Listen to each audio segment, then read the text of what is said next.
قلت البارحة في موقعي شفت بدوية ترعى الغنم مضواها على الجبال، جمالها سبب لي سكتات قلبية، وسرى ليلي في طواري والراس ميال، وسرى ليلي في طواري والراس ميال. يا عرب هاتوا خبر من ذيك الرواعية، يمكن قلبها ينقص عاشق رحال، مثل قلبي المهموم مجهول الهوية،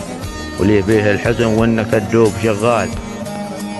ولي فيه الحزن والنكد دوب شغال، وإن كان على المهر تبشر بدقسات البغية، في وسط الجبح يجنيها كل نحال، بكتبها ومن غيري بيرسل وصية لها إن قلبي عازم وصلها وللقاء ما زال، عازم وصلها وللقاء ما زال، متشوق شوفها في ساعات حصرية، ما تشوفها إلا في قرصنة أو بالاحتمال، احتل قلبي بنظرة كأنه جيوش برية، وانا ودولتي خاضع لجيوش الاحتلال، ختمها شاعر لكن ما اختتمت قضية، وفي وصفها عاد باقي شرح وكمال، وفي وصفها عاد باقي شرح وكمال. سلامتكم.